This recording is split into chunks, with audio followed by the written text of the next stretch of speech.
La paz sea con vosotros, y que la luz del Altísimo ilumine vuestros corazones. Sentaos, acercaos al fuego de la narración, donde las palabras tejen mundos y el espíritu encuentra reposo. En este momento sagrado, os invito a silenciar el ruido del mundo y a abrir el alma para escuchar los ecos de una verdad antigua, una melodía que resuena a través de los tiempos. Hoy, las historias que compartiré no son solo cuentos, sino espejos donde el alma se mira y se reconoce, faros que guían en la penumbra de la duda. Que cada palabra sea como una semilla plantada en tierra fértil, destinada a florecer en comprensión y fe. Acompañadme en este viaje a través de desiertos y valles, donde lo imposible se doblega ante la voluntad divina y el corazón humano encuentra su verdadero norte, un viaje que transformará vuestra percepción de la vida y la fe. El murmullo que desató la tormenta, pero recibiréis poder cuando haya venido sobre vosotros el Espíritu Santo, y me seréis testigos. Hechos 1:8. En la polvorienta ciudad de Éfeso, donde el mármol de los templos paganos refulgía bajo un sol inclemente y el aroma a especias y cuero impregnaba el aire, una mezcla embriagadora de lo sagrado y lo mundano, vivía un joven llamado Elías. No era un hombre de grandes discursos ni de gestos audaces. Al contrario, su presencia era tan discreta como la de una sombra que se desliza por los muros al atardecer, casi imperceptible. Elías era un tejedor de tapices, un oficio que había heredado de su padre y de su abuelo, y sus manos, aunque hábiles con los hilos de lana y seda, creando patrones complejos y hermosos, temblaban cada vez que debía alzar la voz. Su timidez era una túnica pesada que lo envolvía desde la niñez, un velo que le impedía mirar a los ojos a los demás y que convertía cada palabra en un susurro apenas audible. Su voz, cuando se atrevía a usarla, era un hilo frágil que se rompía con la menor brisa de incertidumbre, un suspiro más que una declaración. Se sentía como un junco delgado en medio de un campo de robustos robles, siempre a punto de ser quebrado por el viento de la opinión ajena, por el juicio de los demás. La comunidad de creyentes en Éfeso era pequeña y se reunía en secreto, en el sótano de una panadería cuyo dueño, un hombre robusto y de barba cana llamado Ananías, les ofrecía refugio y el calor de su horno. El pan que allí se horneaba alimentaba sus cuerpos, saciando su hambre física, pero era la palabra de Cristo la que nutría sus almas, dándoles fuerza y esperanza. En esas reuniones, Elías se sentaba siempre en el rincón más oscuro, casi fundiéndose con las sombras, intentando pasar desapercibido, escuchando con devoción los relatos de los apóstoles y los testimonios de aquellos que habían conocido al Maestro.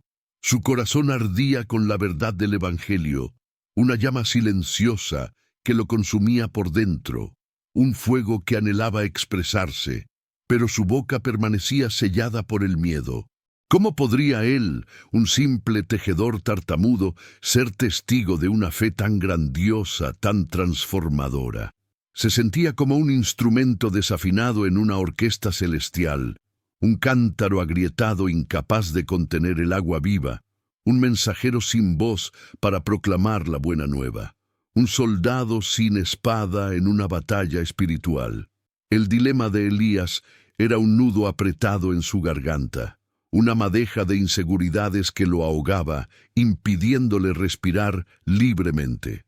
Anhelaba compartir la esperanza que lo había transformado, la paz que había encontrado en medio de un mundo caótico y lleno de dioses falsos, de ídolos de piedra y metal, pero el pánico lo paralizaba, lo dejaba inmóvil.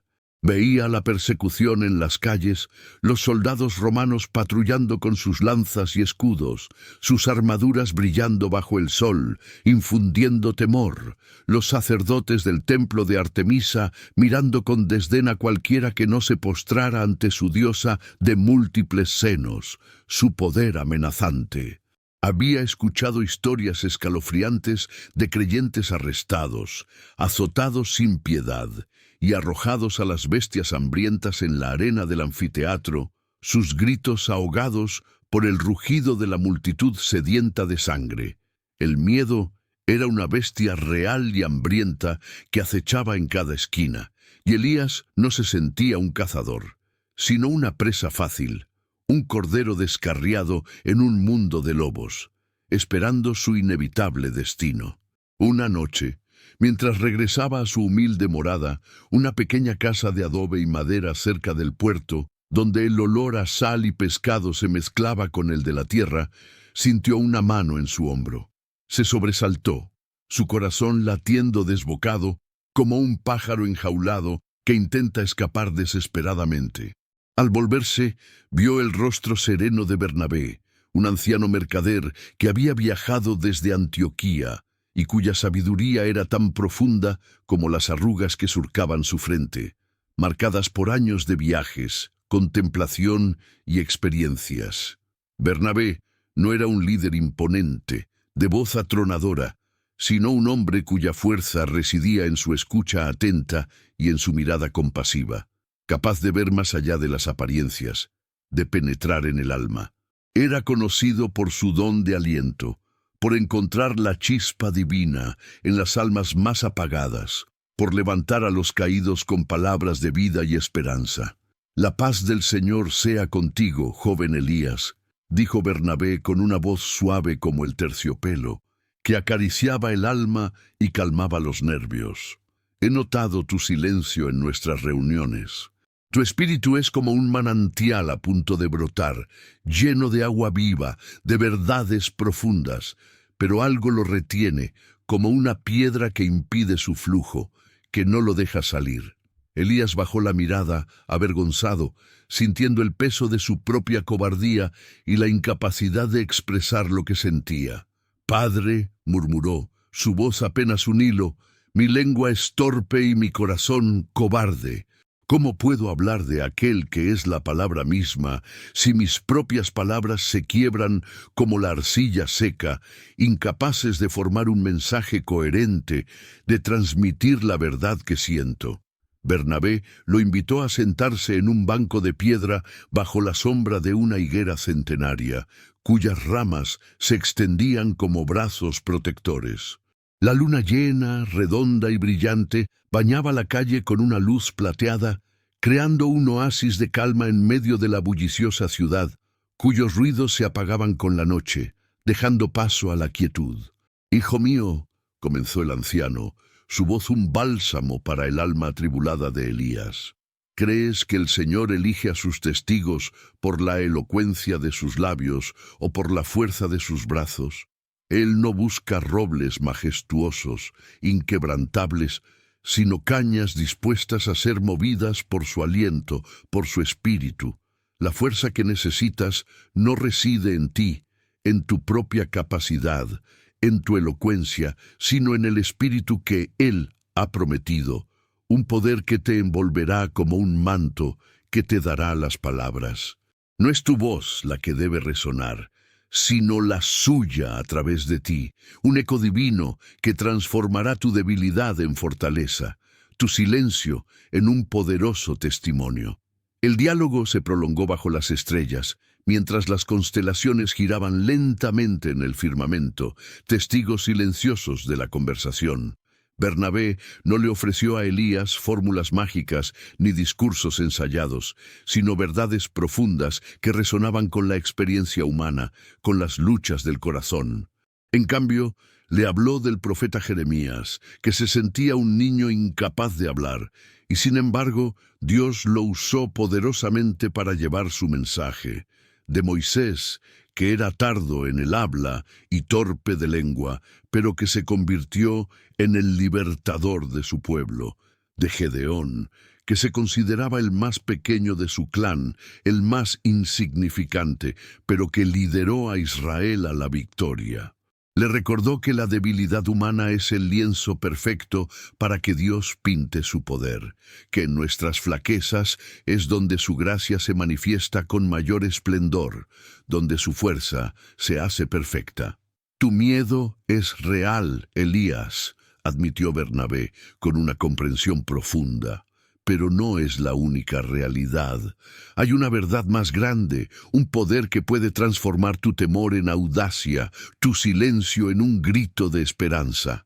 No te pido que dejes de tener miedo, hijo mío, sino que actúes a pesar de él, que des un paso de fe aun cuando tus rodillas tiemblen, aun cuando tu voz vacile. Las palabras del anciano eran como un bálsamo, un ungüento, que comenzaba a sanar las heridas de su alma, a calmar la tormenta interior, pero la resistencia de Elías, arraigada en años de inseguridad y en la costumbre de la autoprotección, no se desvaneció de la noche a la mañana. Pero, ¿y si me arrestan? ¿Si me torturan, como a tantos otros que han osado hablar? ¿Si mi testimonio no convence a nadie y solo trae desgracia a mi familia, a mis seres queridos, a quienes quiero proteger? Las preguntas brotaban de su mente como una plaga de langostas, devorando cualquier brote de esperanza, cualquier atisbo de valentía. Bernabé suspiró, un suspiro que parecía contener la sabiduría de los siglos, la paciencia de un padre, y puso su mano sobre la del joven, un gesto de apoyo y solidaridad que transmitía fuerza.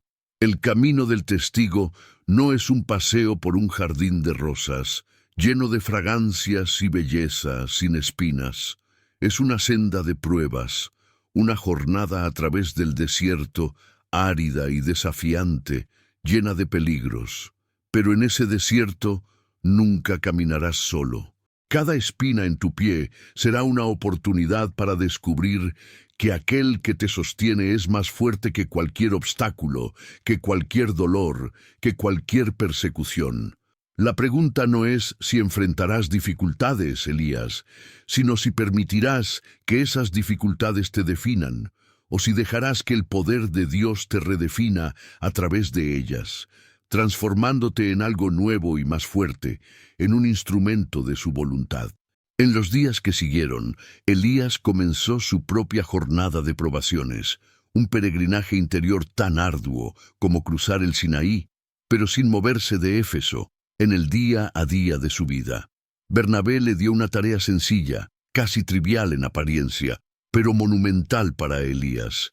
Cada día debía hablar con una persona sobre algo que no fuera su fe. Un saludo al mercader de frutas, una pregunta al zapatero sobre su familia, un cumplido al alfarero por su trabajo. Para Elías, cada una de estas interacciones era una pequeña batalla contra el gigante de su timidez, un enfrentamiento diario con sus propios demonios internos, con la voz que le decía que no era suficiente. Al principio, sus palabras eran un hilo de voz, sus manos sudaban profusamente y su mirada huía al suelo, incapaz de sostener el contacto visual. Pero poco a poco, con la práctica constante y el aliento silencioso de Bernabé, que a menudo lo observaba desde la distancia con una sonrisa de aprobación, el nudo en su garganta comenzó a aflojarse, y las palabras fluían con un poco más de facilidad, con una pizca de confianza. Un día, mientras compraba aceitunas en el bullicioso mercado, el aire lleno de los gritos de los vendedores y el aroma de las especias, una sinfonía de sonidos y olores, escuchó a dos hombres discutiendo acaloradamente. Uno de ellos, un comerciante de sedas llamado Demetrio, un hombre corpulento y de voz estentórea, despotricaba contra los seguidores de ese tal Cristo, acusándolos de arruinar el negocio de los plateros que vendían réplicas del templo de Artemisa.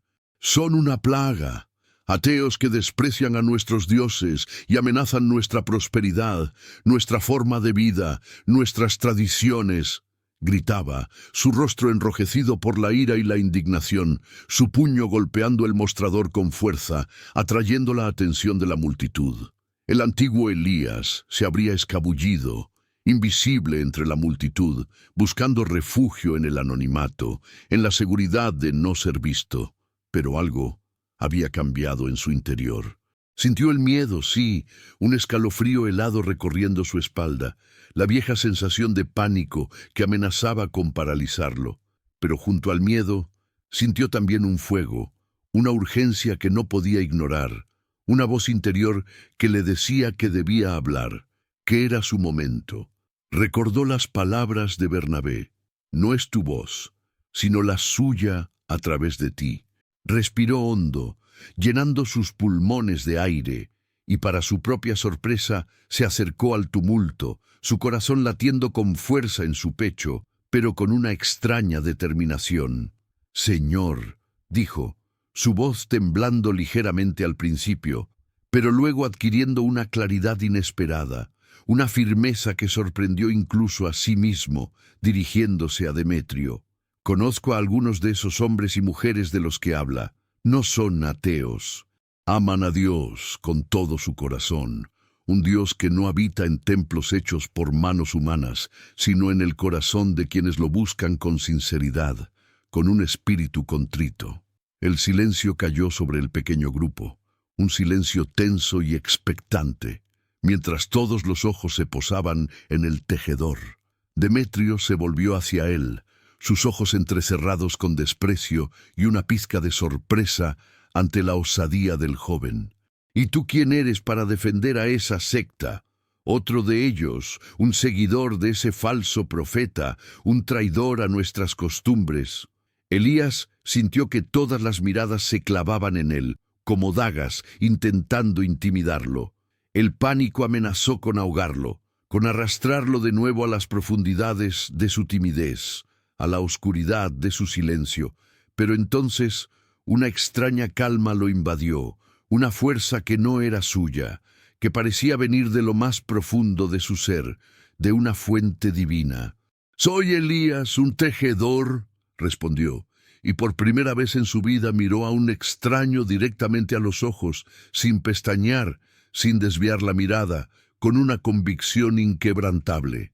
«Y sí, soy uno de ellos, porque he visto en sus vidas una alegría y una paz que vuestros ídolos de plata no pueden dar. He encontrado en su mensaje una esperanza que trasciende el miedo a la muerte, una promesa de vida eterna, de un futuro glorioso». No hubo un milagro espectacular, ni un rayo que cayera del cielo, ni una voz atronadora. Demetrio se burló de él con una risa áspera y se marchó, seguido de sus secuaces, sus palabras de desprecio resonando en el aire, pero ya sin el mismo poder. Pero algo había sucedido, algo profundo e irreversible en el alma de Elías. Elías había hablado, había dado testimonio, y no se había desmoronado. Se sintió ligero, como si se hubiera quitado de encima una carga que había llevado durante toda su vida, un peso invisible que lo había oprimido y silenciado. La transformación era visible. Su espalda estaba más erguida, su mirada era más firme, sus hombros ya no encorvados por la vergüenza o el miedo. Ya no era el joven que se escondía en las sombras, sino un hombre que había encontrado su voz, su propósito. En las semanas siguientes, Elías comenzó a hablar en las reuniones de la panadería, ya no desde el rincón oscuro, sino desde el centro, con una autoridad tranquila.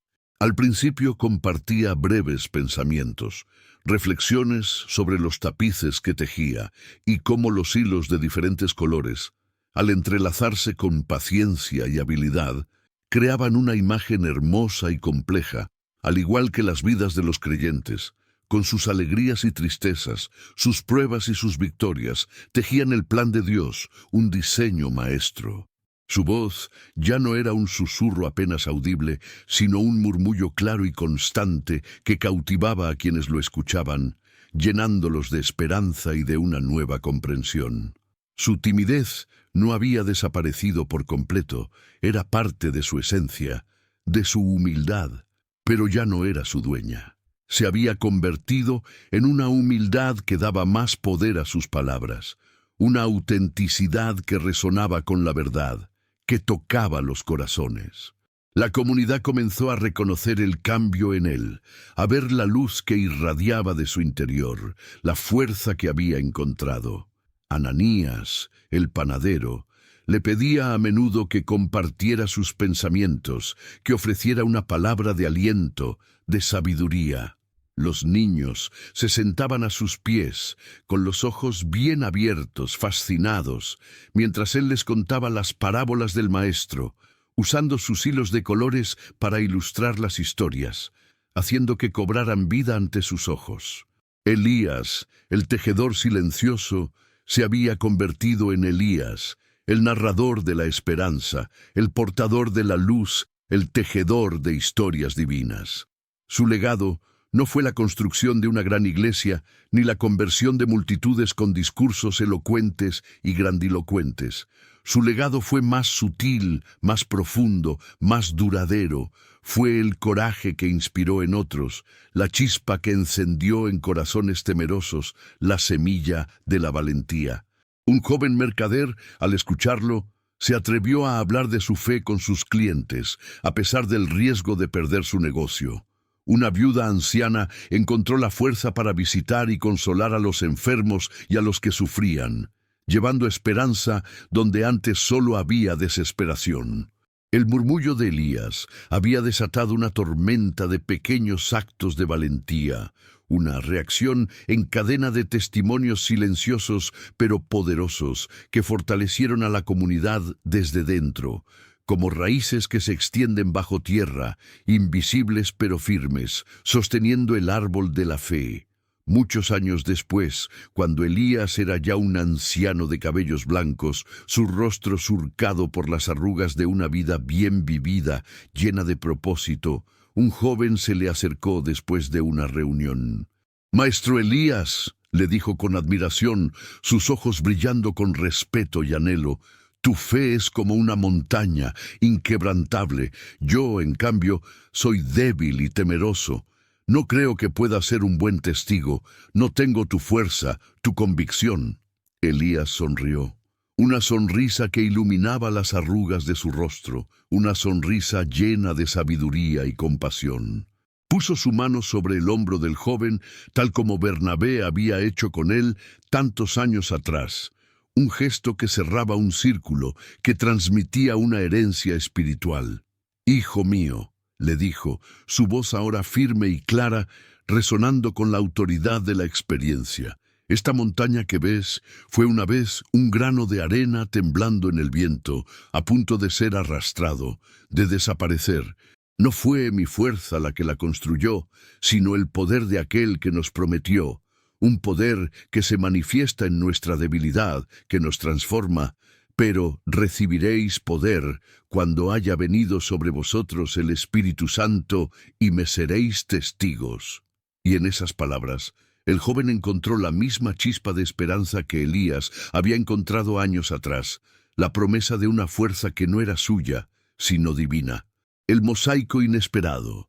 Y sabemos que a los que aman a Dios, todas las cosas les ayudan a bien. Romanos 8:28.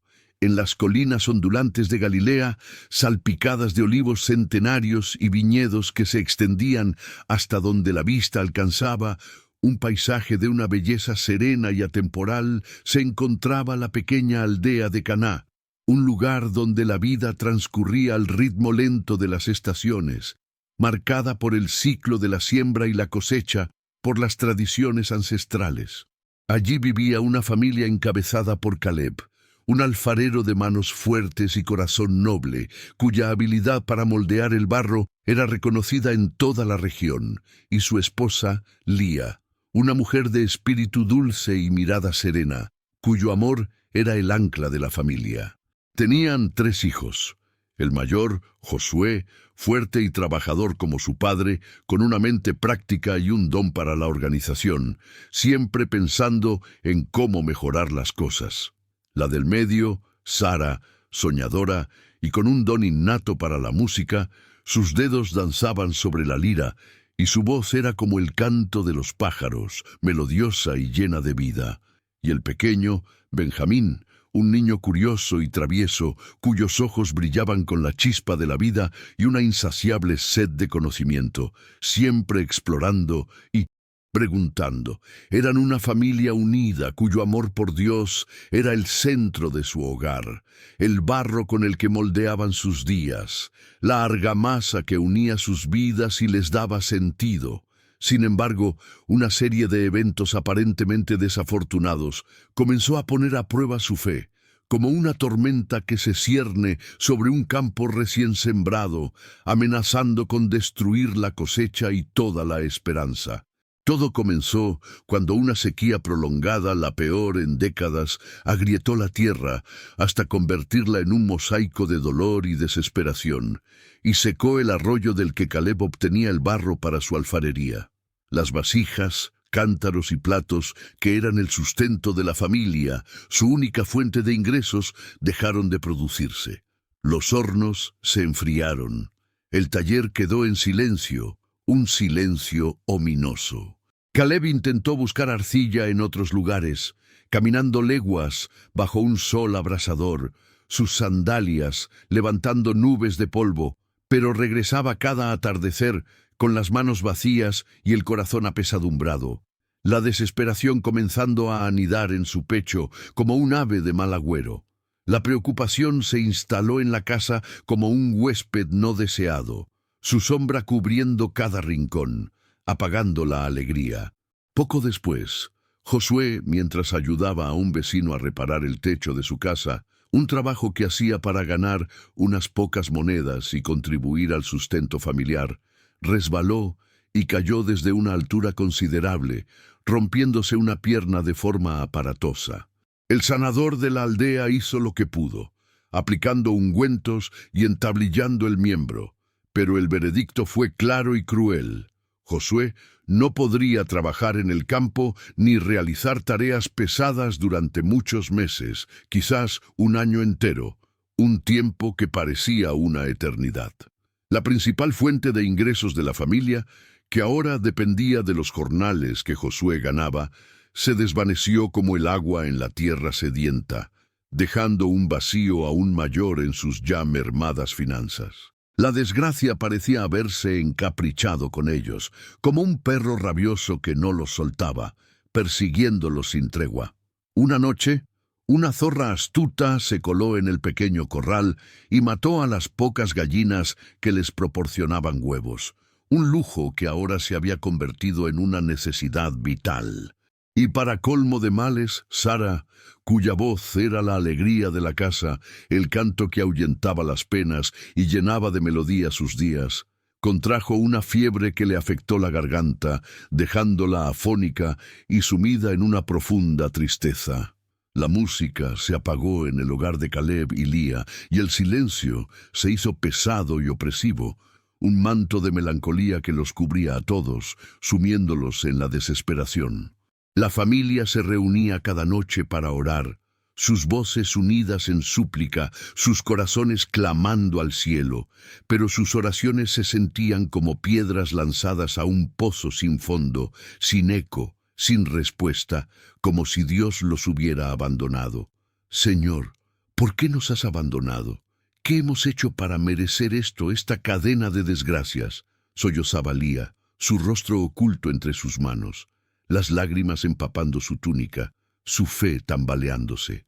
Caleb, aunque intentaba mantenerse fuerte por el bien de su familia, sentía cómo la desesperanza comenzaba a roer los cimientos de su fe, como termitas invisibles que socavan una estructura. Los vecinos los miraban con una mezcla de lástima y recelo. Algunos murmuraban que debían haber cometido algún pecado oculto para atraer tal cúmulo de calamidades, tal castigo divino. La familia, que siempre había sido un pilar en la comunidad, un ejemplo de piedad y trabajo, se encontró aislada, rodeada por un mar de infortunios, su reputación empañada por la sombra de la desgracia, su esperanza menguando.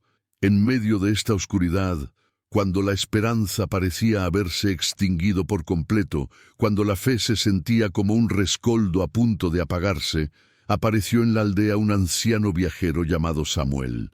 No era un profeta de renombre ni un rabino famoso, sino un simple contador de historias que recorría los caminos, su zurrón lleno de relatos de fe y esperanza, su corazón lleno de compasión y sabiduría.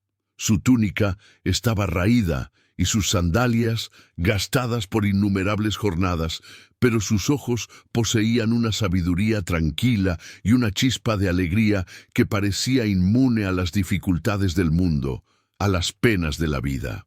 Al enterarse de la situación de la familia de Caleb, de su dolor y su desesperación, de la carga que llevaban, pidió permiso para pasar la noche en su hogar, ofreciendo a cambio sus historias y su compañía, un bálsamo para sus almas. Caleb y Lía, a pesar de su escasez y su propio sufrimiento, lo recibieron con la hospitalidad que dictaba su fe y sus costumbres, un gesto de generosidad que brotaba de su corazón, a pesar de todo. Compartieron con él el poco pan y queso que les quedaba, una muestra de su menguada despensa. Después de la cena, sentados alrededor de una lámpara de aceite cuya llama parpadeaba, proyectando sombras danzantes en las paredes, creando un ambiente íntimo, Samuel les preguntó por sus penas.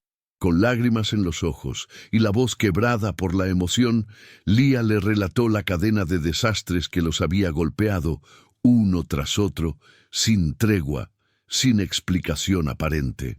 Samuel escuchó en silencio, con una atención plena, asintiendo de vez en cuando, su mirada fija en el rostro de Lía, transmitiendo comprensión.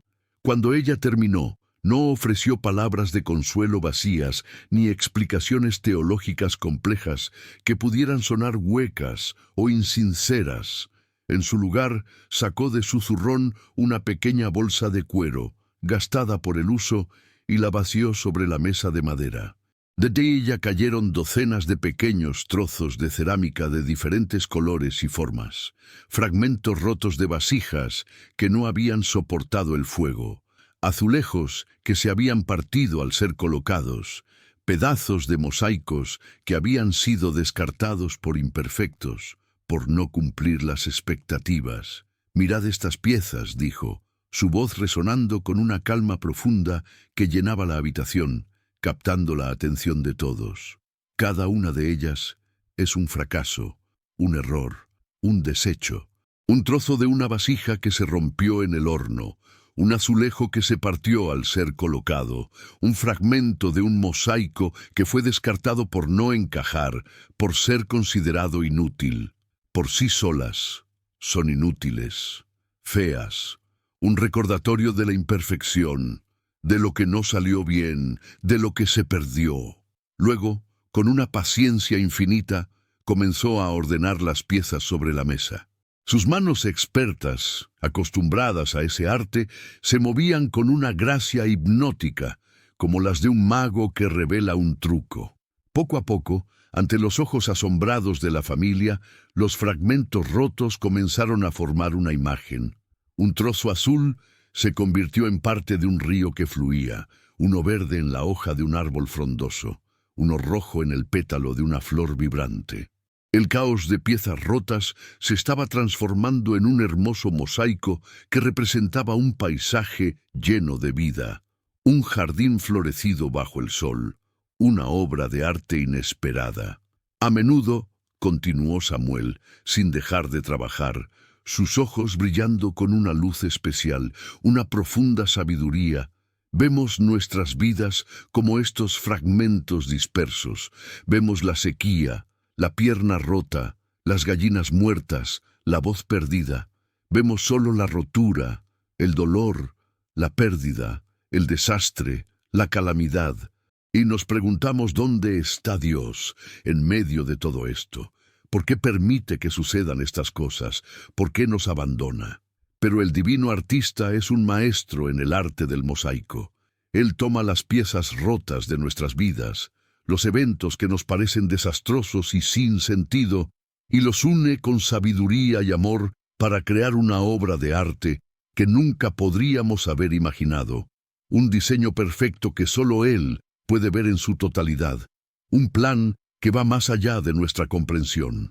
La resistencia inicial de Caleb, teñida de escepticismo y dolor, comenzó a ceder como una presa que se rompe bajo la presión del agua, liberando un torrente de emociones. Pero, ¿cómo puede el mal traer el bien?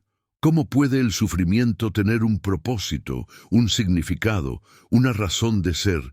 Preguntó, su voz cargada de angustia y confusión, su mente luchando por comprender un concepto tan difícil de asimilar. Samuel detuvo sus manos y lo miró fijamente a los ojos, con una mirada que penetraba hasta el alma, que invitaba a la reflexión.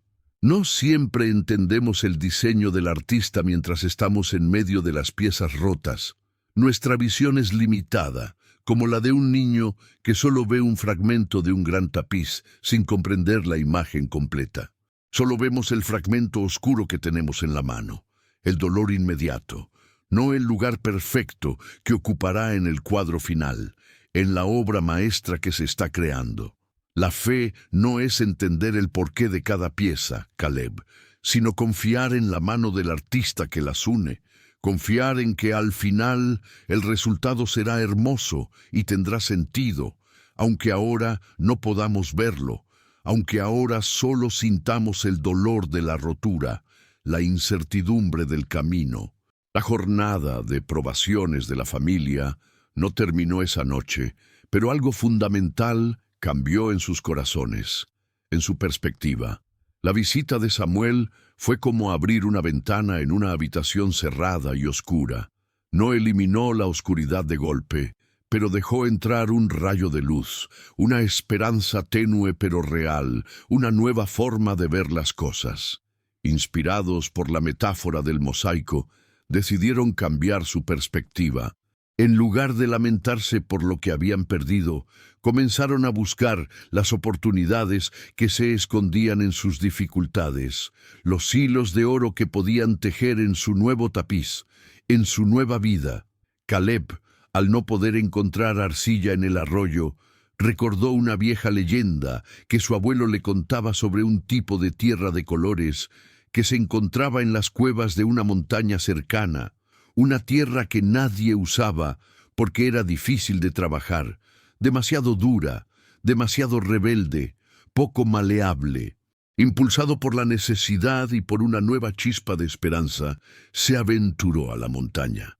Después de días de búsqueda, de escalar rocas y explorar grietas, de enfrentar peligros, encontró las cuevas.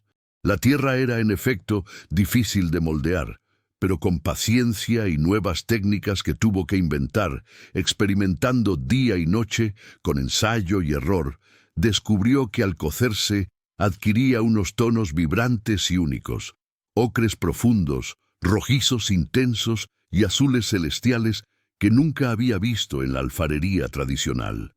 Comenzó a crear vasijas y platos de una belleza extraordinaria, piezas únicas que pronto atrajeron la atención de mercaderes de ciudades lejanas, como Séforis y Tiberíades, quienes pagaban precios elevados por su arte, por su originalidad. Su desgracia se había convertido en la fuente de una nueva y próspera forma de arte, un renacimiento inesperado, una bendición disfrazada.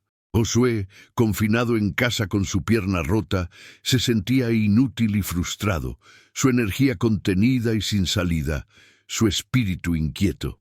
Pero para pasar el tiempo, comenzó a observar a su padre trabajar con la nueva arcilla, estudiando cada movimiento, cada técnica, cada detalle.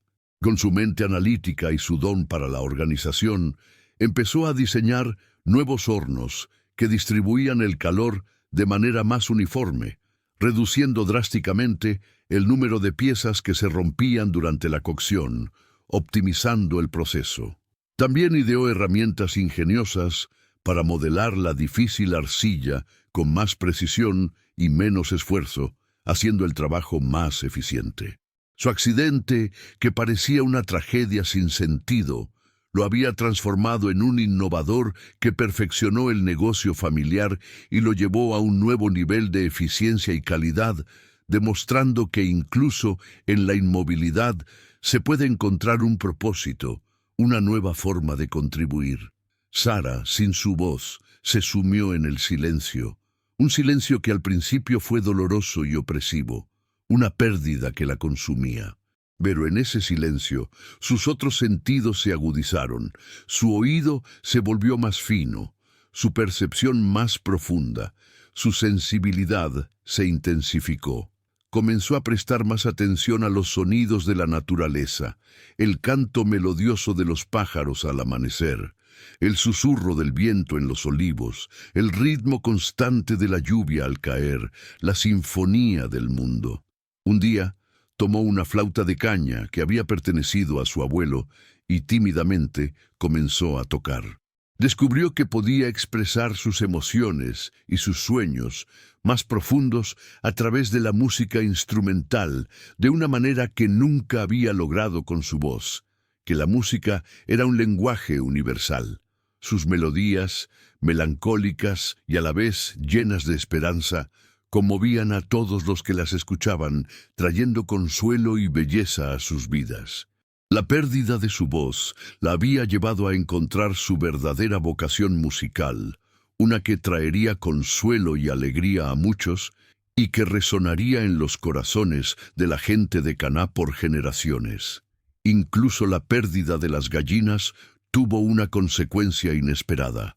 Benjamín, el más pequeño, un niño de espíritu aventurero y observador, decidió construir una trampa para atrapar a la zorra que había causado el daño. Pasó semanas estudiando los hábitos del animal, aprendiendo sobre el bosque y sus criaturas, observando sus huellas y sus movimientos con una paciencia sorprendente. No solo logró atrapar a la zorra, que liberó lejos de la aldea en un gesto de compasión y respeto por la vida, sino que en el proceso desarrolló un profundo conocimiento de la naturaleza, de las plantas medicinales y de los rastros de los animales, convirtiéndose en un guía y sanador respetado en la región cuando creció, un experto en los secretos del bosque y sus remedios. La transformación de la familia fue visible para toda la aldea. Su casa, que había sido un lugar de lamento y desesperación, se convirtió en un hervidero de actividad creativa y esperanza, un faro de luz en medio de la adversidad, un testimonio viviente. Los vecinos, que antes los miraban con lástima, ahora acudían a ellos en busca de consejo, admirando su resiliencia y su inquebrantable fe, su capacidad de sobreponerse. La familia de Caleb y Lía se convirtió en un testimonio viviente de que las dificultades no eran necesariamente una señal del abandono de Dios, sino a menudo el preludio de una bendición mayor, la materia prima para un nuevo comienzo, un lienzo en blanco para una obra divina. El legado de la familia se transmitió de generación en generación. No solo legaron un próspero negocio de alfarería y un rico repertorio de música que se tocaba en todas las celebraciones y festividades, sino una lección de fe inquebrantable y de cómo encontrar la belleza en la adversidad, la sabiduría en el sufrimiento. Enseñaron a sus hijos y a los hijos de sus hijos a no temer a las piezas rotas de la vida, sino a ver en ellas la materia prima para el mosaico de Dios, el diseño perfecto que se revela con el tiempo, la paciencia y la fe. La historia de cómo una sequía, una pierna rota, una voz perdida y unas gallinas muertas se convirtieron en la base de su prosperidad y felicidad se convirtió en una leyenda en Caná, un recordatorio constante de que para aquellos que confían en el divino artista, todo es posible y todo coopera para bien, incluso lo que parece malo. Años más tarde, Lía, ya anciana y rodeada de sus nietos, sus cabellos blancos como la nieve, sus manos arrugadas por el trabajo y el tiempo, sostenía en sus manos uno de los primeros fragmentos de cerámica que Samuel había dejado sobre su mesa, una pequeña pieza azul que brillaba bajo la luz, un tesoro. Miró a los niños, cuyos ojos brillaban con la misma curiosidad que una vez tuvieron los de su pequeño Benjamín, y les dijo con una voz suave y llena de amor, una voz que había recuperado su melodía: Nunca olvidéis, mis pequeños, que incluso en la noche más oscura, el artista está trabajando. Confiad en él, amadlo con todo vuestro corazón, y descubriréis que es verdad lo que está escrito, una verdad que hemos vivido en carne propia, que hemos experimentado en cada fibra de nuestro ser, y sabemos que a los que aman a Dios, todas las cosas les ayudan a bien. El guerrero del corazón inquebrantable. Todo lo puedo en Cristo que me fortalece. Ve Filipenses 4:13. En la bulliciosa y cosmopolita ciudad de Corinto, famosa por sus juegos ísmicos que rivalizaban en prestigio con los de Olimpia, un espectáculo de fuerza y habilidad que atraía a multitudes de todo el mundo conocido, de todas las clases sociales, vivía un joven llamado Mateo.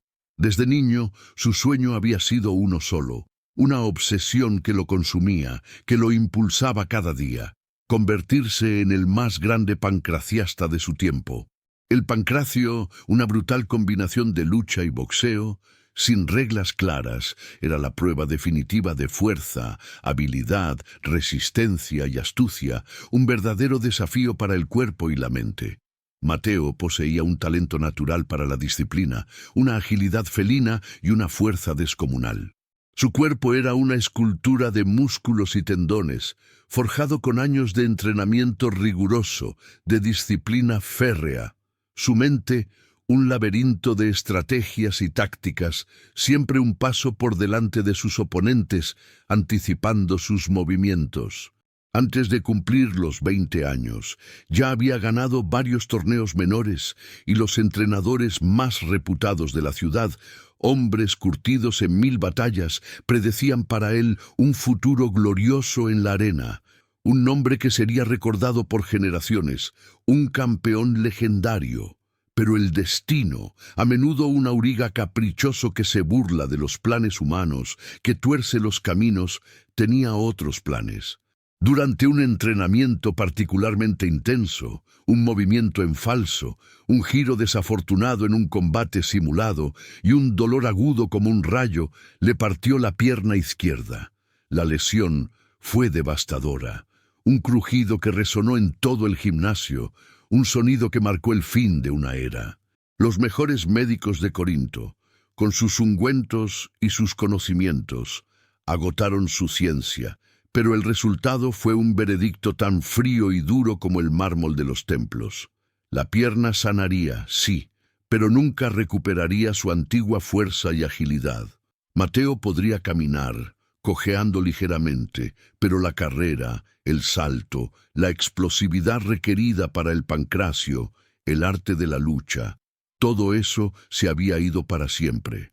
Su sueño se hizo añicos como un jarrón de cristal arrojado contra una pared de piedra, sus fragmentos esparcidos por el suelo de su esperanza, dejando un vacío inmenso. El mundo de Mateo se derrumbó por completo.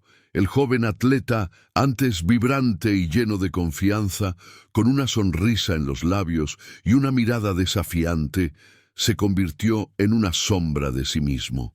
Pasaba los días encerrado en su habitación, oscura y silenciosa, negándose a ver a sus amigos y antiguos compañeros de entrenamiento, a quienes consideraba ahora extraños, incapaces de comprender su dolor. La amargura era un veneno que le corroía el alma, un ácido que quemaba su espíritu, consumiéndolo desde dentro. ¿Por qué a él? ¿Por qué, cuando estaba tan cerca de alcanzar la gloria, de tocar la cima de su sueño, de ver su nombre grabado en la historia, su fe en los dioses a los que había ofrecido innumerables sacrificios y plegarias, se evaporó como el rocío bajo el sol, sin dejar rastro? Se sentía traicionado, una herramienta rota descartada por un artesano negligente, un juguete inservible, sin valor. Su discapacidad no era solo física, se había convertido en una prisión para su espíritu, un muro infranqueable que lo separaba del mundo, de la vida, de sí mismo. En medio de esta desesperación, cuando la oscuridad parecía total, cuando la esperanza se había desvanecido, su madre, una mujer devota que había abrazado la fe cristiana en secreto, le habló de un hombre llamado Pablo, un apóstol que había visitado Corinto y cuyas enseñanzas hablaban de una fuerza que no provenía de los músculos, de la carne, sino del espíritu, del alma, de una fuente divina. Mateo, en su cinismo y su dolor, se burló de la idea. ¿Qué puede saber un predicador itinerante sobre la verdadera fuerza? ¿Alguna vez ha sentido el crujido de sus propios huesos, la muerte de su propio sueño, la agonía de ver su vida desmoronarse, de perderlo todo? Replicó con desdén, su voz llena de sarcasmo y amargura, de un dolor profundo.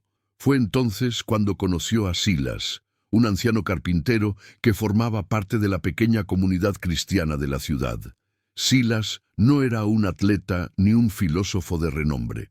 Era un hombre sencillo, de manos callosas y espalda encorvada por años de trabajo duro, de esfuerzo constante, pero en sus ojos había una paz y una fortaleza que intrigaron a Mateo, una serenidad que contrastaba con su propia tormenta interior, con el caos de su alma. Silas había perdido a su esposa y a su único hijo en una epidemia años atrás, una tragedia que habría destruido a la mayoría de los hombres, dejándolos sin rumbo, sin esperanza. Sin embargo, Silas seguía adelante, no con una resignación sombría, sino con una serena aceptación y un propósito renovado, dedicando su vida a ayudar a los demás, a ser un faro de esperanza en la oscuridad. Silas comenzó a visitar a Mateo, no para predicarle o para intentar convertirlo con argumentos, sino simplemente para sentarse con él, para compartir su presencia, su silencio. A veces pasaban horas en silencio, un silencio cómodo y comprensivo, lleno de empatía. Otras, Silas le contaba historias de su propia vida, de su dolor, y de cómo había encontrado un ancla en medio de la tormenta, una roca firme en la que apoyarse, una fe inquebrantable. No minimizó el sufrimiento de Mateo, ni le ofreció soluciones fáciles o promesas vacías. Simplemente estuvo allí, un testigo silencioso de su dolor, un compañero en su oscuridad, un amigo en la adversidad. Un día, Mateo, frustrado por su propia inercia, por la parálisis que lo consumía, por la rabia que sentía, estalló. «No lo entiendes. Tú encontraste consuelo en tu fe, pero mi vida ha terminado. Yo era un guerrero, un campeón, y ahora no soy nada. ¿De qué sirve un atleta sin sus piernas, un pájaro sin sus alas, un río sin su cauce?» Silas esperó a que la tormenta de ira pasara, a que las palabras amargas se disiparan en el aire, dejando un rastro de dolor. Luego, con una voz tranquila y firme, le dijo: «Mateo, tu identidad no estaba en tus piernas, en tus músculos, en tu fuerza física, sino en tu corazón de guerrero. Un guerrero no es solo el que vence en la arena, el que derrota a sus oponentes, sino el que se levanta después de caer, el que lucha cuando todo parece perdido, el que no se rinde ante la adversidad, el que persevera. Tu campo de batalla ha cambiado. Eso es todo. La lucha ya no es contra otros hombres, contra oponentes físicos, sino contra la desesperación, contra la amargura, contra la voz que te dice que no eres nada, que estás acabado, que no tienes valor. Y para esa lucha, hijo mío, necesitas una fuerza diferente, una fuerza que viene de un lugar más profundo, de una fuente inagotable. El diálogo entre ellos se hizo más profundo, más íntimo, como un río que excava su cauce en la roca, transformando el paisaje. Silas le habló de Cristo, no como un Dios distante y caprichoso, sino como un Dios que se hizo hombre, que conoció el sufrimiento, la traición y la muerte en carne propia, que experimentó la debilidad humana. Le habló de una fuerza que se perfecciona en la debilidad, de un poder que no depende de las circunstancias externas, de la salud o la riqueza, sino de una conexión interna con lo divino, con el Creador, con el propósito eterno. El apóstol Pablo, le dijo Silas, sufrió naufragios, azotes, prisiones, hambre, sed, peligros de todo tipo, y sin embargo escribió: Todo lo puedo en Cristo que me fortalece. No dijo algunas cosas o las cosas fáciles, dijo todo, Mateo, todo, sin excepción. La resistencia de Mateo era como una fortaleza sitiada. Sus muros altos y aparentemente inexpugnables, construidos con años de dolor y desconfianza.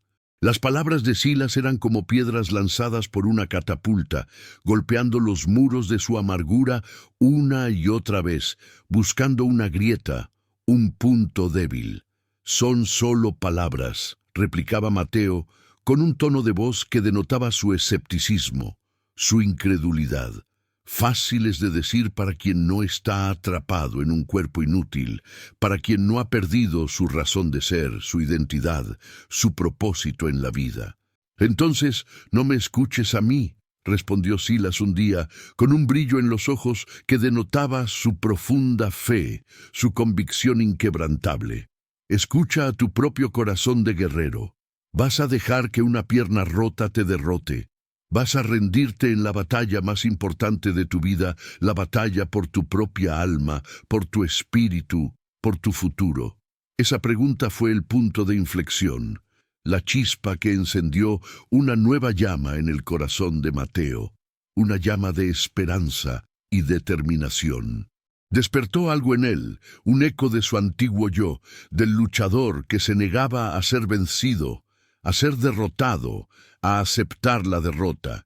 Su jornada de probaciones comenzó, no en la arena de los juegos, sino en el gimnasio polvoriento y abandonado donde solía entrenar, un lugar que ahora le parecía un templo, un santuario de su nueva fe. Al principio fue humillante. Intentó hacer los ejercicios de siempre y fracasó estrepitosamente. Su pierna izquierda no respondía, su equilibrio era precario, y la frustración lo llevaba a las lágrimas, a la ira, a la desesperación. Varias veces estuvo a punto de abandonar, de volver a la oscuridad de su habitación, de rendirse a la desesperación, a la amargura. Pero cada vez que caía, la voz tranquila de Silas resonaba en su mente: «Tu campo de batalla ha cambiado». Y cada mañana, Mateo regresaba al gimnasio con una determinación renovada, con una voluntad de hierro. Empezó a adaptar los ejercicios, a reinventar su entrenamiento, a buscar nuevas formas de ser fuerte. Si no podía saltar, fortalecía la parte superior de su cuerpo hasta que sus brazos fueron como cables de acero, capaces de levantar pesos asombrosos, de realizar proezas. Si no podía correr, practicaba la lucha en el suelo, desarrollando una técnica de agarre y sumisión que nadie podía igualar, una astucia que compensaba su falta de velocidad y agilidad. Descubrió que su discapacidad lo obligaba a ser más creativo, más inteligente, a compensar con la mente lo que le faltaba al cuerpo, a encontrar nuevas formas de ser fuerte, de ser un guerrero. Comenzó a orar, no pidiendo que su pierna sanara milagrosamente, sino pidiendo la fuerza para soportar el entrenamiento, la paciencia para aceptar sus limitaciones y la sabiduría para superarlas, para encontrar un nuevo camino. Su fe, antes una semilla enterrada bajo capas de cinismo y amargura, comenzó a germinar, a crecer lentamente, a dar frutos. Se dio cuenta de que la fuerza de la que hablaba Silas no era una explosión mágica de poder, sino una resistencia constante, una perseverancia silenciosa que se alimentaba de la convicción de que no estaba solo en su lucha, que había una presencia divina que lo sostenía, que lo fortalecía desde dentro. La transformación de Mateo fue asombrosa, tanto física como espiritualmente. Su cuerpo cambió. Aunque su pierna izquierda seguía siendo más delgada y débil, el resto de su físico alcanzó un nivel de desarrollo que nunca antes había tenido, una armonía de fuerza y habilidad, de equilibrio y control. Pero el cambio más profundo fue interior. La amargura fue reemplazada por una determinación tranquila, una paz que se reflejaba en sus ojos, en su sonrisa. La arrogancia del campeón fue sustituida por la humildad del superviviente, del que ha conocido la derrota y se ha levantado, más fuerte que antes. Su cojera ya no era un signo de vergüenza, sino una medalla, un recordatorio constante de la batalla que había ganado contra sí mismo, contra sus propios miedos y limitaciones, contra la desesperación. Un día, el organizador de los Juegos Ístmicos, un hombre influyente y respetado, que había oído rumores sobre el regreso de Mateo y su increíble transformación, fue a verlo entrenar. Quedó tan impresionado por su habilidad, su técnica y su espíritu indomable, que le hizo una propuesta inaudita: crear una nueva categoría de exhibición en los Juegos, una competencia para atletas que, como Mateo, habían superado lesiones graves y habían encontrado nuevas formas de excelencia. Sería una demostración no solo de fuerza física, sino de voluntad inquebrantable, de la capacidad del espíritu humano para trascender la adversidad, para convertir la debilidad en fortaleza. La comunidad de Corinto, que había olvidado al joven campeón caído, se volcó en reconocer al nuevo guerrero. Cuando Mateo entró en la arena el día de los Juegos, cojeando ligeramente pero con la cabeza alta, una sonrisa serena en sus labios, el estadio entero se puso en pie y le brindó una ovación que eclipsó a la de cualquier campeón anterior, un rugido de admiración y respeto que llenó el aire. No luchó en el pancracio tradicional, sino que realizó una exhibición de fuerza y técnica que dejó al público boquiabierto.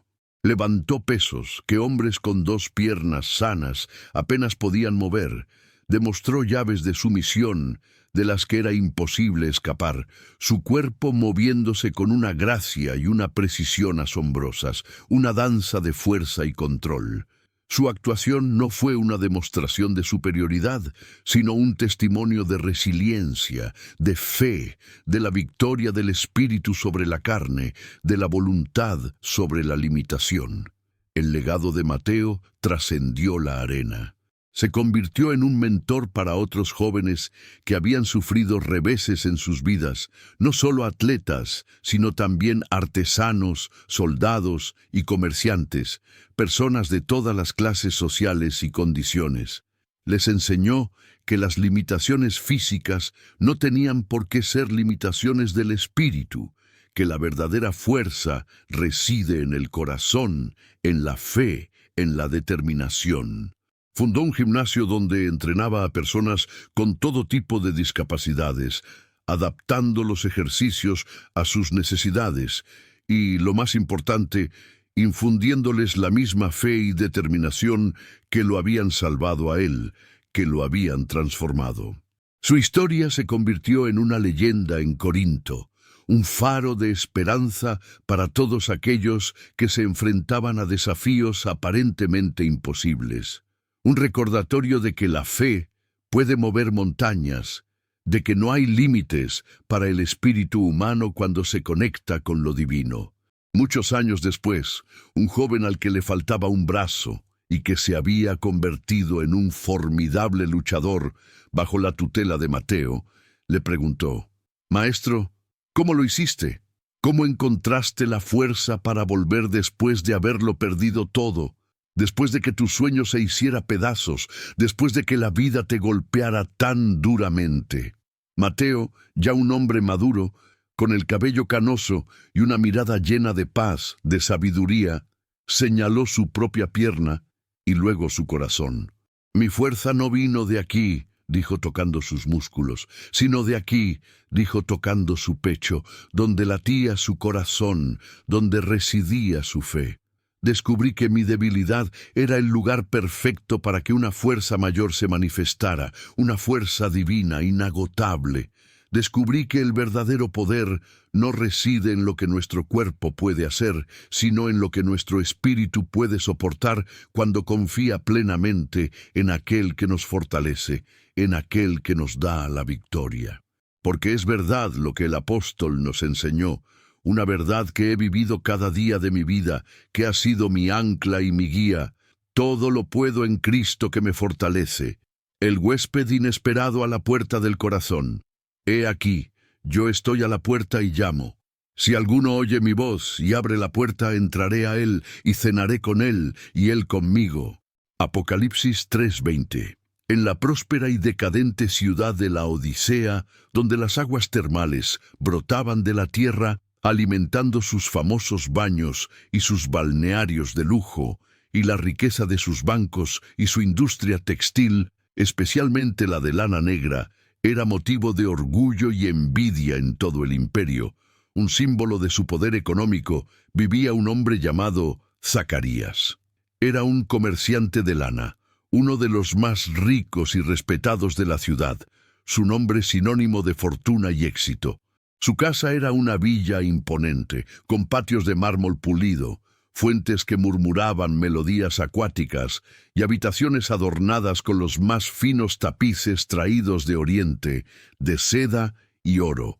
Sus almacenes rebosaban de fardos de lana negra, suave y brillante, codiciada en todos los mercados romanos, un tesoro.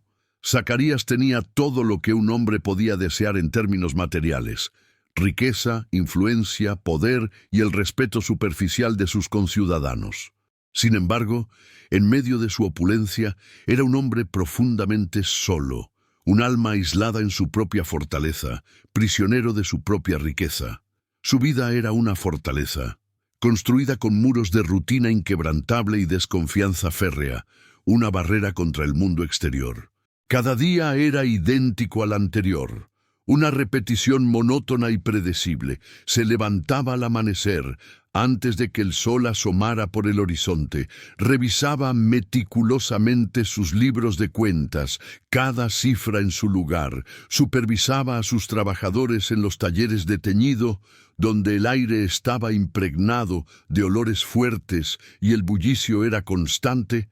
Negociaba con mercaderes de tierras lejanas, siempre buscando la mejor ganancia, el trato más ventajoso, y, al anochecer, se retiraba a su enorme y silenciosa casa para cenar solo, en la vasta soledad de su comedor, rodeado de lujos, pero vacío de compañía. Había cerrado la puerta de su corazón hacía mucho tiempo, después de una serie de traiciones comerciales que lo habían dejado herido, y desengaños personales que habían marchitado su alma, dejándola árida. Consideraba la vulnerabilidad como una debilidad imperdonable y la confianza como una invitación al desastre, una ingenuidad que no podía permitirse en su mundo de negocios. Su lema era: no necesito a nadie, soy autosuficiente, mi propia fortaleza, y se había convencido a sí mismo de que era verdad, de que esa era la única forma de sobrevivir en un mundo cruel y competitivo. El dilema de Zacarías no era la pobreza material, sino una pobreza espiritual tan profunda que ni él mismo la reconocía, un vacío existencial que lo consumía por dentro, a pesar de todas sus posesiones. Se sentía tibio, ni frío ni caliente, como las famosas aguas de su ciudad que llegaban a la Odisea ya templadas, sin el vigor del agua fría ni el poder curativo del agua caliente. Su vida carecía de pasión, de alegría genuina, de un propósito más allá de la acumulación de riquezas y el mantenimiento de su estatus social. A veces, en la quietud de la noche, cuando el silencio de su villa se hacía ensordecedor, un vago sentimiento de vacío lo asaltaba, una sensación de que algo fundamental faltaba en su vida, un hueco que nada material podía llenar, que ningún lujo podía satisfacer, pero rápidamente lo acallaba con una copa de vino caro, el mejor de los viñedos de la región, o planificando su próximo negocio, su mente siempre ocupada en la búsqueda de más, en la expansión de su imperio. Estaba atrapado en una jaula de oro que él mismo había construido, sin darse cuenta de que las rejas eran invisibles, pero tan reales como las de una prisión. En la Odisea existía una pequeña comunidad de cristianos que se reunían en casas humildes y compartían sus bienes, su fe, su esperanza, pero Zacarías los miraba con la misma indiferencia con la que miraba todo lo que no tuviera que ver con sus negocios o su propio bienestar. Los consideraba un grupo de fanáticos e ingenuos, pobres diablos que se aferraban a cuentos de hadas porque no tenían la fortaleza para enfrentarse a la dura realidad del mundo, a la competencia feroz, a la vida sin ilusiones. No sentía hostilidad hacia ellos, sino un distante desdén, una especie de lástima condescendiente, una superioridad intelectual y económica. Una tarde, mientras el sol se ponía tiñendo el cielo de tonos anaranjados y púrpuras, pintando un cuadro majestuoso en el horizonte, Zacarías estaba en su estudio, un espacio amplio y lujoso, con estanterías llenas de pergaminos y papiros, revisando un contrato de importación de sedas preciosas. De repente, escuchó un golpe en la puerta principal de su villa. No un golpe fuerte y exigente como el de un socio comercial impaciente, ni un golpe tímido como el de un sirviente que espera órdenes. Era un golpe suave pero persistente, rítmico y paciente, como el latido de un corazón, pero no el suyo. Molesto por la interrupción, gritó a su mayordomo, un hombre anciano y leal, que despachara a quien quiera que fuese, que no estaba para visitas, que no quería ser molestado. Pero los golpes continuaron, con la misma calma insistente, sin cesar, sin inmutarse. Intrigado y cada vez más irritado por la audacia del visitante, por su persistencia, Zacarías se levantó de su silla de ébano y fue él mismo a la puerta. Al abrirla, no encontró a nadie. El patio estaba vacío, bañado por la luz moribunda del crepúsculo, las sombras alargándose. Pensó que sería una broma de algunos niños traviesos y, mascullando una maldición entre dientes, cerró la pesada puerta de madera maciza y echó el cerrojo con un chasquido metálico, con más fuerza de la necesaria. Pero apenas había vuelto a su estudio, a su contrato, escuchó de nuevo los golpes. Toc, toc, toc, suaves, claros, inconfundibles, resonando en el silencio de la villa, pero esta vez parecían venir de dentro. Esta vez la ira se apoderó de él, una ira fría y contenida, mezclada con una creciente inquietud. Abrió la puerta de par en par, dispuesto a reprender al bromista con dureza, a poner fin a la molestia, pero de nuevo no había nadie. Solo el viento susurrando entre las columnas de mármol, moviendo las hojas de los árboles, un sonido fantasmal. Esto se repitió varias veces a lo largo de la noche. Cada vez que Zacarías se sentaba, los golpes comenzaban. Cada vez que abría la puerta, el visitante invisible había desaparecido.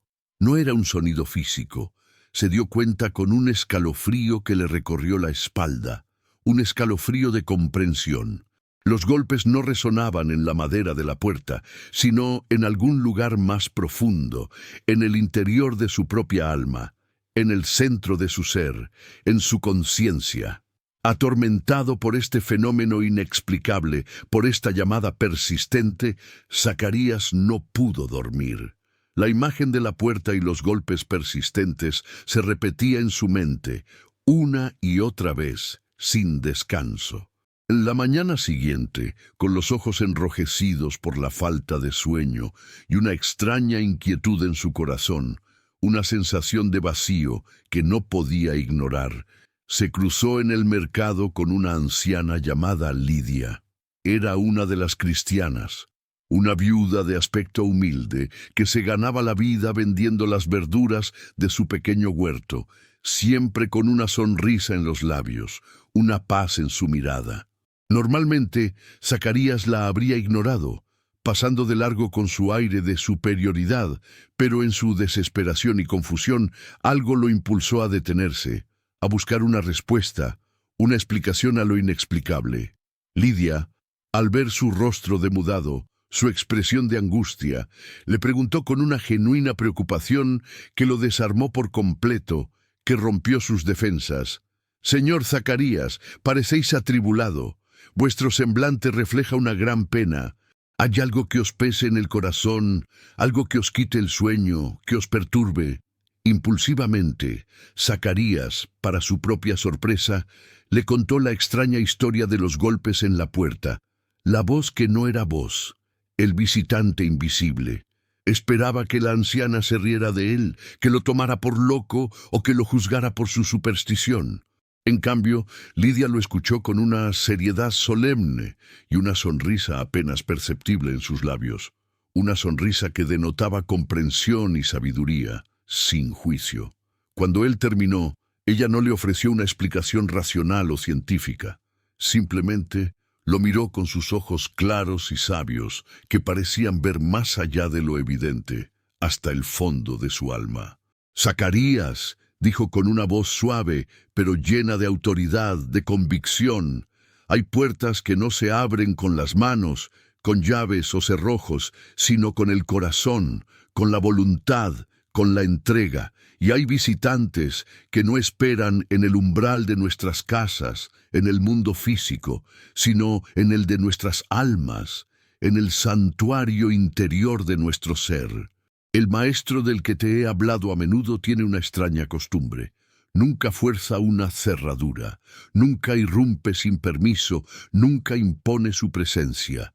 Él llama pacientemente, con amor, con una invitación, y espera a que le abran desde dentro, desde la libertad de la elección, desde el deseo genuino.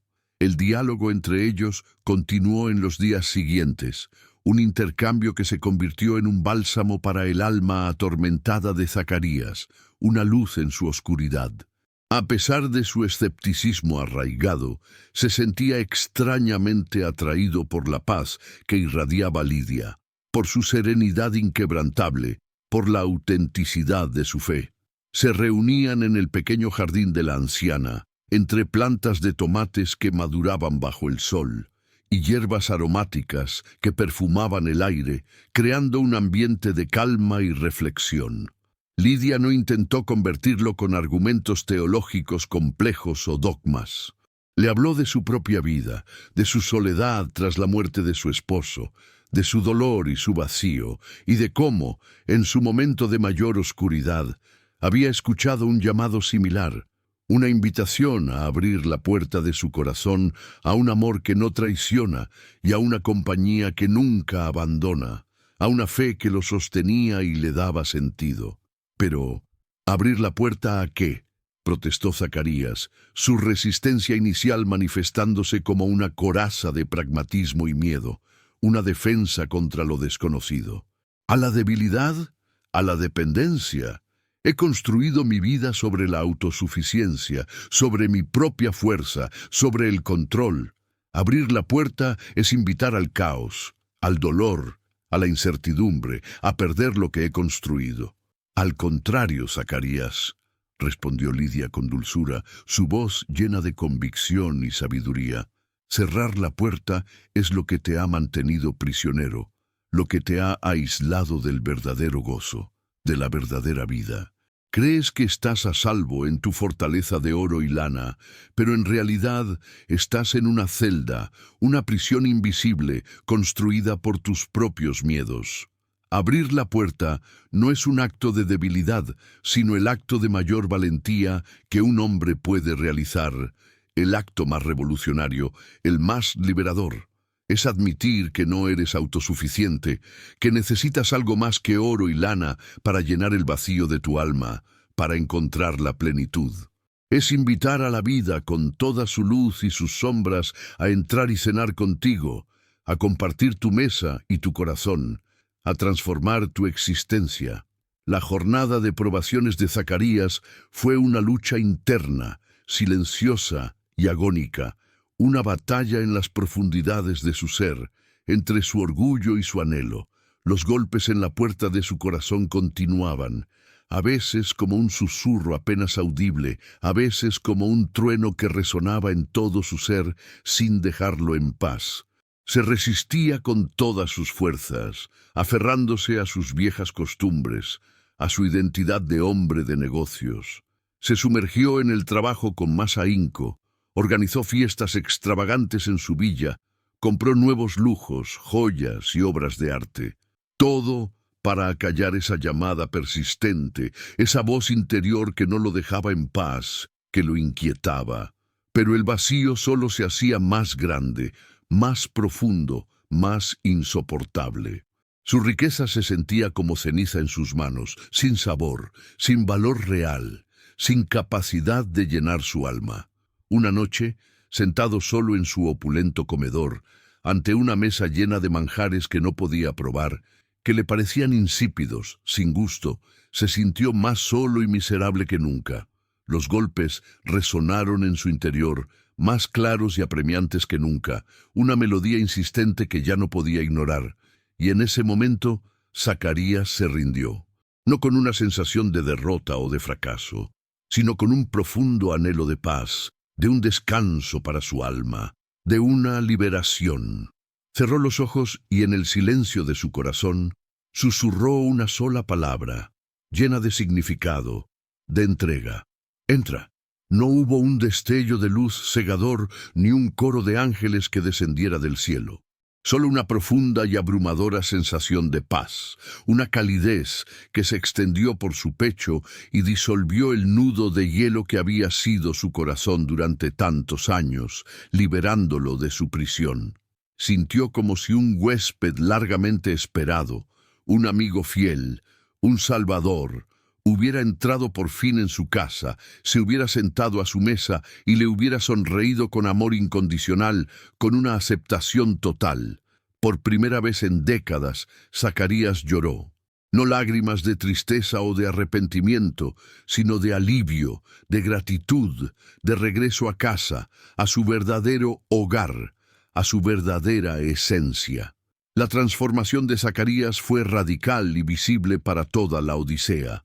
Al día siguiente, no fue a sus talleres ni a sus bancos. En su lugar fue a la plaza del mercado, buscó a los pobres y enfermos de la ciudad y distribuyó entre ellos una gran suma de dinero, con una generosidad que asombró a todos, que nadie esperaba. Comenzó a visitar a sus trabajadores, no para dar órdenes o supervisar, sino para preguntar por sus familias y sus necesidades, para ofrecer ayuda, para mostrar interés genuino. Abrió las puertas de su villa, que antes era una fortaleza inexpugnable, y la convirtió en un lugar de refugio para los necesitados, en un centro de reunión para la comunidad cristiana, un lugar de acogida y amor, de esperanza y consuelo. La comunidad, al principio, lo miró con recelo y desconfianza. ¿Era una trampa? ¿Una estrategia comercial para ganar más clientes? ¿Un ardid para manipularlos? Pero al ver la sinceridad de su cambio, la alegría genuina que ahora iluminaba su rostro, la paz que irradiaba, lo acogieron con los brazos abiertos, con amor y gratitud, con una fe renovada. Zacarías, el hombre más rico y solitario de la Odisea, se convirtió en el hermano Zacarías, un pilar de generosidad y compasión, un ejemplo viviente de la fe, un testimonio de la gracia divina. Descubrió que la verdadera riqueza no estaba en sus almacenes llenos de lana, sino en la comunión con los demás y en la presencia constante del huésped que ahora habitaba en su corazón, llenándolo de un gozo inefable, de una plenitud que el dinero nunca pudo comprar. El legado de Zacarías fue la revitalización de la fe en la Odisea. Su testimonio fue tan poderoso que muchos otros, ricos y pobres, que se sentían tibios y autosuficientes, comenzaron a examinar sus propias vidas, a cuestionar sus prioridades, a buscar algo más allá de lo material. La historia del rico comerciante que abrió la puerta de su corazón se convirtió en una poderosa parábola viviente, un ejemplo para todos, una inspiración. Enseñó a la comunidad que la fe no era un conjunto de reglas o una póliza de seguro para la otra vida, sino una relación personal, una cena íntima con lo divino que comenzaba aquí y ahora, en el presente, transformando cada momento, cada día, cada vida.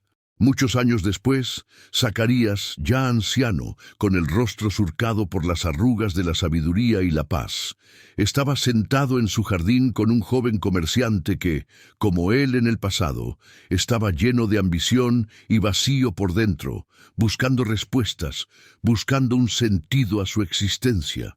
El joven le preguntó por el secreto de su felicidad. por la fuente de su paz, por la razón de su alegría. Zacarías señaló la puerta de su propia casa y luego se llevó la mano al pecho, a su corazón. Durante años, dijo, su voz suave y profunda, resonando con la experiencia, mantuve esta puerta, y señaló su corazón, cerrada y con cerrojo, temiendo lo que podría entrar, temiendo la vulnerabilidad, temiendo perder el control. Pero la verdadera vida estaba afuera, llamando pacientemente, esperando mi respuesta, mi invitación. El día más importante de mi vida no fue cuando cerré mi mayor negocio o cuando gané mi fortuna, sino cuando finalmente decidí abrir la puerta. Porque esa es la promesa que se nos ha hecho, la invitación que se nos extiende a todos, la más grande de todas, la más transformadora. He aquí, yo estoy a la puerta y llamo. Si alguno oye mi voz y abre la puerta, entraré a él y cenaré con él, y él conmigo. Así concluyen nuestros relatos de esta noche, hebras de vidas humanas tejidas en el gran tapiz del propósito divino. Que estas historias resuenen en vuestros espíritus como una campana que llama a la reflexión, que os invitan a mirar dentro de vosotros mismos, a explorar las profundidades de vuestra alma. Que el coraje de Elías, la fe inquebrantable de la familia de Caleb, la perseverancia de Mateo y la entrega de Zacarías os inspiren en vuestras propias jornadas, en vuestros propios desafíos, en vuestras propias búsquedas de sentido. Recordad siempre el versículo que ha sido nuestro faro en esta última historia, una verdad eterna que nos acompaña y nos guía. He aquí, yo estoy a la puerta y llamo. Si alguno oye mi voz y abre la puerta, entraré a él, y cenaré con él, y él conmigo. Apocalipsis 3:20. Ahora, id en paz. Que la melodía de estas verdades antiguas os acompañe en el silencio de la noche y en el bullicio del nuevo día. No os digo adiós, sino hasta nuestro próximo encuentro junto al fuego de la narración, donde otras historias esperan ser contadas, otros misterios esperan ser desvelados, otras almas esperan ser tocadas, otras vidas esperan ser transformadas. Que la bendición del Altísimo, que es Padre, Hijo y Espíritu Santo, descienda sobre vosotros y permanezca para siempre. Amén.